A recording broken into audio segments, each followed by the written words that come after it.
Hello everybody, and welcome to another episode of Find Out What's in Pelenta's Forest. I am Pelenta, and this is my forest. Grab yourself a glass of water or a cup of tea and spend the next few minutes with me. And don't believe everything you hear, and check your facts, do your own research. What that means is, do not believe all of the words that roll from my lips. Ha! Don't you want to know what my butterflies are saying? What? Don't you want to know what my butterflies are talking? This is my pyramid. Yes. Ha! Oh my goodness. Thank you for spending your precious time with me. Because I have something for you too. I really do. I got news to share with you. I got news for you. I am being attacked over here. Man, my butterfly is gone rogue and it wants me really bad. All right, I'll stop acting crazy. Okay, so what we're going to be talking about is Zika, West Nile. I am super ticked, and this article is crazy as I don't know what. Experts say that Zika is not linked to Culex, the Culex mosquito. So Brazilian researchers said Tuesday they have concluded that the common Culex mosquito is not transmitting Zika after all. And as you know, Zika is the rapidly spread infection that's being linked to severe birth defects. Now, Rio de Janeiro's Fiocruz Institute said the Culex fasciatus mosquito, has not played a role in the Zika epidemic that has hit Brazil over the last year. Now, Culex is 20 times more common than the Aedes aegypti mosquito, which is the main spreader of Zika. Now, the Aedes also transmits dengue fever and chikungunya. Dengue fever and chikungunya? What in the heck is that? Do we have an antibiotic for that? You see what I'm talking about? Okay, let me move on. Dengue fever and chikungunya. Man, all right. Studies in other countries have suggested that the Culex may not be effective at spreading Zika. All right, well, you know what? Guess what? We have something else going on here. Listen at this. And you know, I gotta do it. Check this out. Did you listen to the article that I just read? Because now I'm getting ready to read you something even more crazy.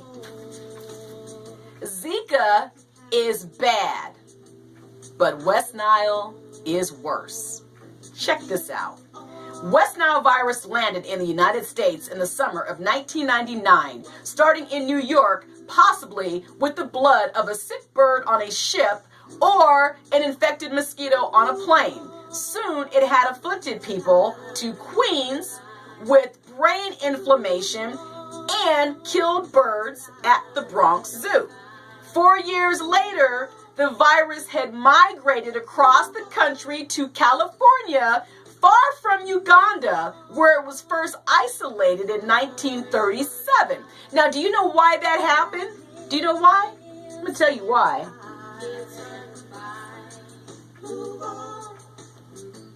Like I told you, the wind blows, people. Okay?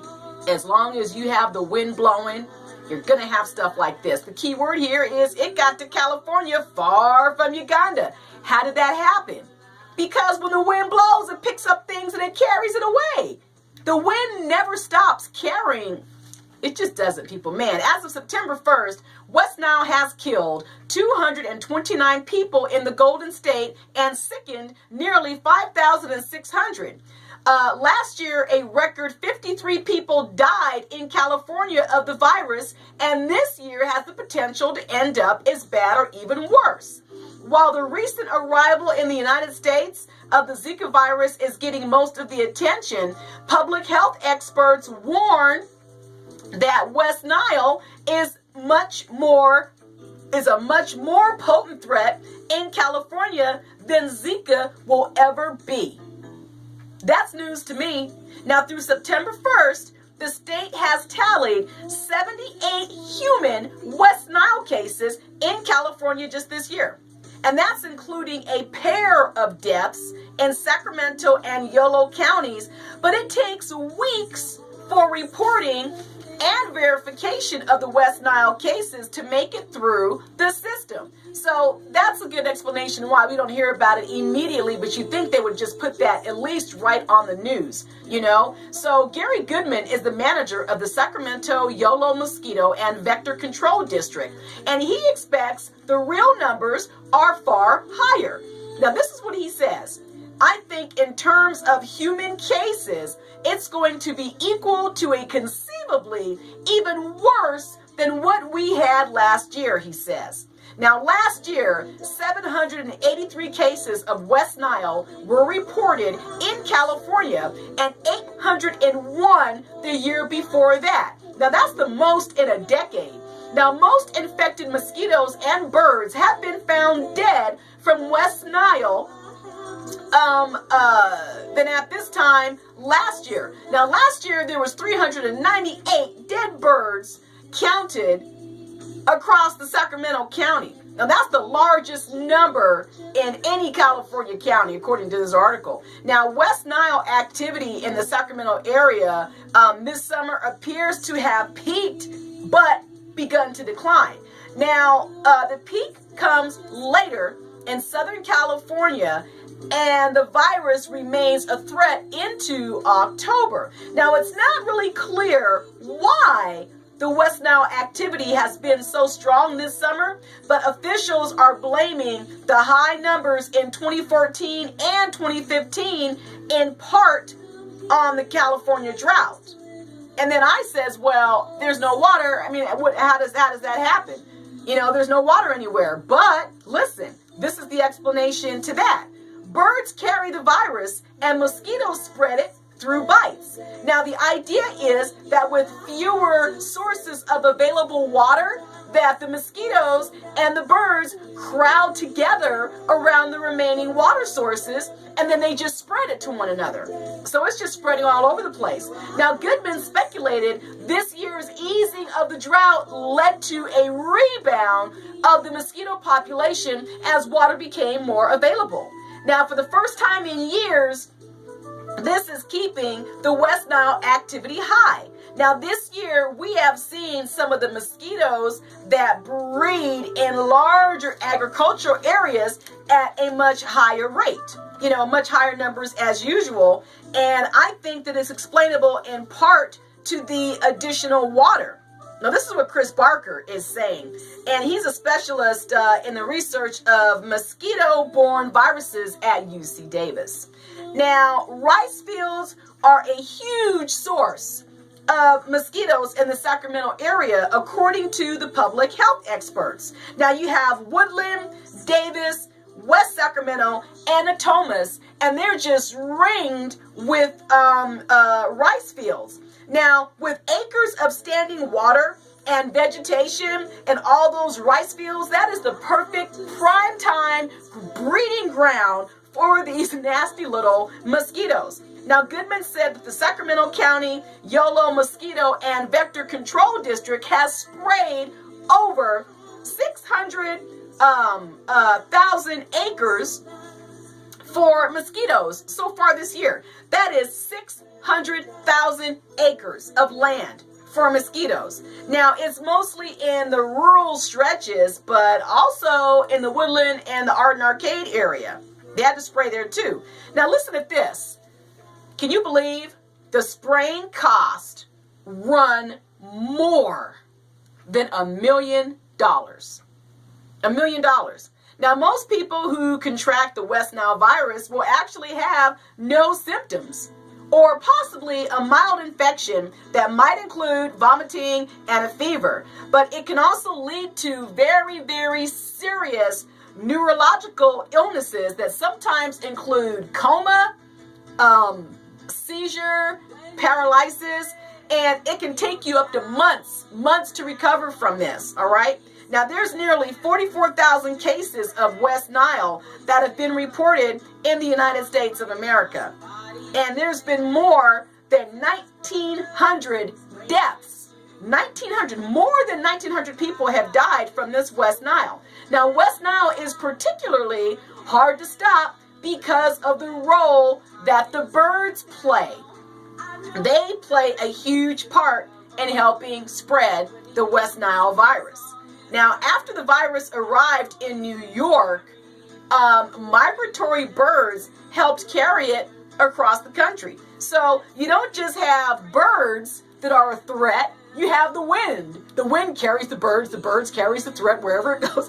I mean, so thwarting off efforts to stop this mosquito eradication, no one is even sure which birds are the carriers.